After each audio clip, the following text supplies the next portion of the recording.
오늘 바이블 타임의 순서는 미가서입니다. 미가서는 하나님께서 선지자 미가를 통해서 남유다와 북이스라엘에 주신 영적 메시지라고 할 수 있습니다. 전체적인 교훈을 한마디로 정리해 본다면 내 삶에 있는 우상의 모습을 다 제하여 버리고 여호와 하나님께 돌아오라라고 하는 것입니다. 사실 이런 메시지는 미가서에만 있는 독특한 메시지는 아닙니다. 구약의 예언자들이라면 누구나 이러한 우상에 대한 경고와 심판, 또 하나님께 돌아오라고 하는 회개의 메시지가 담겨져 있습니다. 구약 성경에는요 총 17권의 예언서가 있는데 다 같은 내용입니다. 같은 말을 사실 반복하는 겁니다. 그렇다면 왜 하나님께서 이처럼 똑같은 말을 반복하실까요? 그것도 선자를 바꿔 가시면서 한 번만 하실 수 있는 이야기를 왜 어떻게 보면 잔소리처럼 반복하시는 것일까? 이유는 간단합니다. 이 우상 숭배라고 하는 것은요 사람이 가장 빠지기 쉬운 영적 함정이면서 동시에 인간을 하나님으로부터 단절시키는 가장 교활한 영적인 공격이기 때문에 그렇습니다. 그래서 하나님께서는 당신의 자녀를 보호하시기 위해서 선지자를 통해서 말씀하시는 것입니다. 그렇다면 우상이 무엇이겠습니까? 구약시대에서는 바알이라든지 다곤, 아세다롯 그러한 이방신들을 의미할 수 있지만 사실 오늘날에 있어서 우상은 좀 더 교활한 방법으로 다가오죠. 우상의 본질이라고 하는 것은 결국 하나님보다 먼저 되는 모든 인간적인 생각들이 다 이 우상이라고 말할 수가 있고, 또 하나님보다 더 높아지려는 자아의 교만과 속임수가 결국 우상이다라고 볼 수가 있습니다. 우리로 하여금 하나님이 절실해지지 않도록 막는 모든 것들이 다 사실은 우상입니다. 우리가요 하나님을 잃어버리면 우리 인생길을 잃어버리게 됩니다. 그래서 때때로 하나님께서는 우리를 아프시게 할지라도 우리를 마땅히 걸어가야 될 그 길로 되돌아오게 하십니다. 사사기 21장 25절 말씀 보니까요 이렇게 나와 있습니다. 그때 왕이 없으므로 사람이 각각 그 소견대로 행하였더라. 우리의 왕 대신 하나님을 잃어버리면 각자의 소견대로 행하게 되는데, 이 각자의 소견대로 행하는 것 자체가 우상일이라고 하는 겁니다. 그래서 잊지 말아야 되는 거죠. 오늘 미가서는 그러한 의미에서 이스라엘 백성들을 다시 돌아오게 하시는 주님의 사랑이 담겨져 있습니다. 오늘 본문의 미가 선지자는요 이사야 선지자가 살았던 그런 시대와 같은 그런 시대입니다. 그래서 이사야와 동시대 인물이라고 할 수 있는데, 이사야는 도시인 예루살렘 출신이었지만 미가는 가난한 시골 출신이었습니다. 어떻게 보면 모레셋이라고 하는 작은 마을 출신이었기 때문에 그가 선지자를 할 때 사람들에게 주목의 대상이 되지 않을 수가 있습니다. 하지만 하나님께서는 그의 외모를 보신 것이 아니죠. 하나님이 하시고자 할 때 하나님의 방법대로 미가를 선택했고, 이 미가를 통해서 당신의 뜻을 보여주고자 했던 것입니다. 오늘 우리는 미가를 선택하시는 하나님을 통해서 하나님께서는 사람의 방법이 아니라 하나님의 방법대로 그 역사를 이끄신다는 사실을 좀 배울 필요가 있습니다. 자, 2절을 제가 읽어보겠습니다. 2절 보세요. 백성들아 너희는 다 들을지어다. 땅과 거기에 있는 모든 것들아 다 자세히 들을지어다. 주 여호와께서 너희에게 대하여 증언하시되 곧 주께서 성전에서 그리하실 것이라. 여호와께서 그의 처소에서 나오시고 강림하사 땅의 높은 곳을 밟으실 것이라 이렇게 했어요. 자, 심판의 메시지를 전하면서 분명히 말씀하시는 것이 있죠. 뭡니까? 백성들아 너희는 다 들을지어다. 예수님께서도 귀 있는 자는 들을지니라 말씀하셨습니다. 여러분, 듣는다는 것이 뭡니까?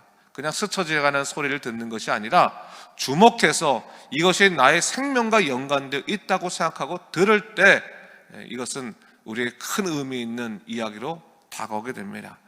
여러분, 세상에 많은 들음이 있습니다.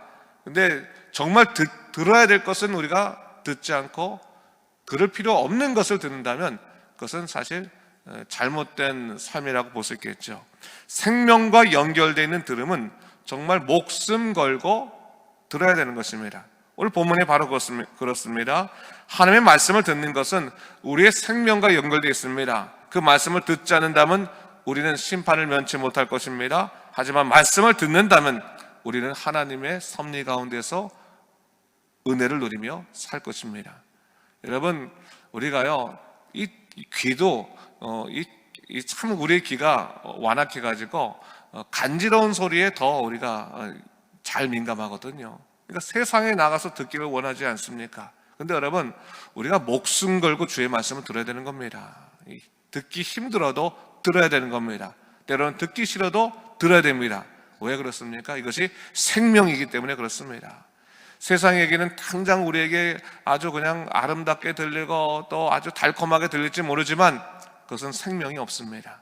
생명이 있는 말씀을 듣고 생명 있는 주의 말씀대로 살아가는 것이 우리들이 가야 될 마땅한 길임을 여러분 믿으시기 바랍니다. 자, 오늘 미가는요, 어떤 얘기를 하고 있습니까? 하나님께서 죄를 어떻게 다스리는지를 오늘 분명히 이 심판의 메시지를 통해서 이야기하고 있습니다. 3절의 말씀을 보면요, 주께서 밟으신다라고 하는 표현을 통해서 하나님께서는 죄를 그냥 두지 아니하시고 반드시 심판하실 것을 선포하고 있습니다. 그렇죠, 여러분. 죄의 싹은 사망입니다. 이 죄, 여러분, 주님께서는 회개하는 죄인을 용서하시지만 그렇다고 해서 죄 자체를 용서하시는 분은 아닙니다. 죄는 하나님께서 멸하기를 원하십니다. 여러분, 죄에 대한 용서는요, 오직 하나님에게만 그 권리가 있는 겁니다. 우리 인간에게 권리가 없습니다. 근데 때때로 여러분, 우리는 어떻게 생각합니까? 하나님 대신해서 내 자신을 용서할 때가 얼마나 많이 있습니까? 하나님이 용서하시는 것이지 내가 내 자신을 합리화시키는 것이 아니라고 하는 것이죠. 오늘 본문 5절에서 성경은 이렇게 말하고 있습니다. 이는 다 야곱의 허물로 말미암음이요 이스라엘 족속의 죄로 말미암음이라. 야곱의 허물이 무엇이냐? 사마리아가 아니냐? 유다의 산당이 무엇이냐? 예루살렘이 아니냐? 미가는 구체적으로 이스라엘에 대한 심판이 그들의 죄 때문임을 지적하고 있습니다. 하나님의 심판 앞에서 핑계댈 수 없다라고 하는 사실을 지금 분명히 하고 있는 것입니다. 아까도 말했지만요, 우리는 매사에 자기 합리화에 익숙해져 있습니다. 하면 하나님 어쩔 수 없는 선택이었습니다. 하나님 제가 하고 싶지 않았는데 어떻게 보니까 그렇게 됐습니다. 그래서 자기 합리화를 자꾸 시키는데, 여러분, 우리가 분명히 알아야 할 것은 뭐냐면 죄는요, 내가 선택하는 겁니다. 그걸 항상 잊지 말아야 돼요. 아무리 그것이 어쩔 수 없다, 그럴 수밖에 없었다라고 할지라도 죄는 항상 내가 선택하는 겁니다. 그래서 잊지 말아야 돼요. 그러므로 있어서 이 죄를 선택할 때는 항상 대가가 있음을 알아야 되는 것이고, 죄를 선택할 때 하나님께서는 속속들이 우리의 심령을 감찰하신다는 사실을 우리가 잊지 말아야 됩니다.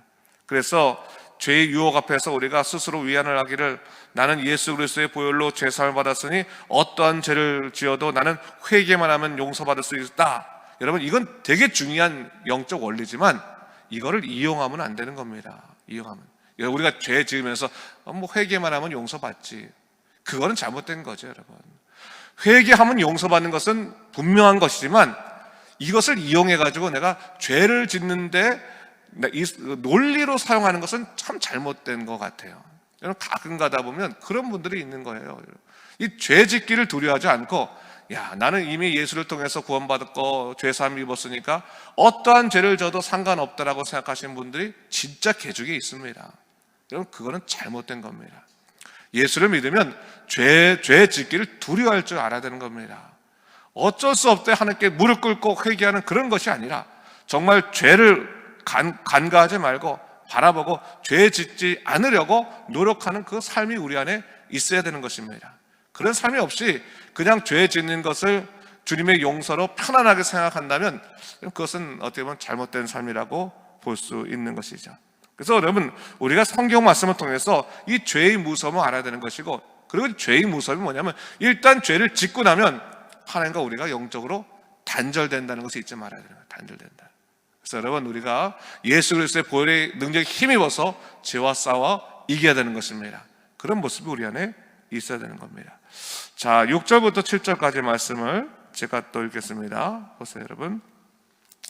이러므로 내가 사마리아들 들의 무더기 같게 하고 포도심을 동산 같게 하며 또 그 돌들을 골짜기에 쏟아내리고 그 기초를 드러내며 그 새긴 우상들을 다 부서지고 그 음의 값은 다 불살라지며 내가 그 목상들을 다 깨뜨리니 그가 기생의 값으로 모았은즉 그것이 기생의 값으로 돌아가리라. 하나님께서는요, 당신의 자녀를 사랑하시지만 그 죄를 용납하진 않으시죠. 어떻게 보면 부수고 대가를 치르게 하십니다. 하나님은 사랑이시지만 우리가 아까도 말했지만 사랑을 이용해서는 안 되는 겁니다.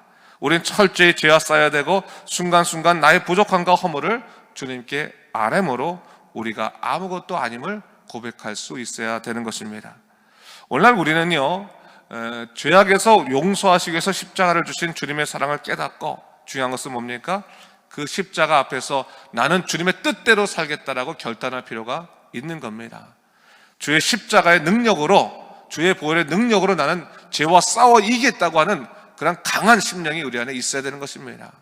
성령이 힘입어서 하나님, 우리가 이 세계에 예수 그리스도의 살아계심을 내가 드러내는 믿음의 사람이 되겠다라고 결단하는 성별된 모습이 우리 안에 있어야 되는 것입니다. 그러한 의미에서 본다면 하나님께서 누구를 찾으실까를 잘 생각해 봐야 됩니다. 하나님께서는 오늘날 예수님의 능력이 힘입어서 죄와 싸우고자 하는 사람을 찾으십니다. 항상 우리가 주의 말씀을 듣고 믿음 가운데서 굳건히 살면서 주님 보시기 아름다운 또 굳건한 믿음의 형제가 되시기를 주님의 이름으로 축원합니다. 기도하겠습니다.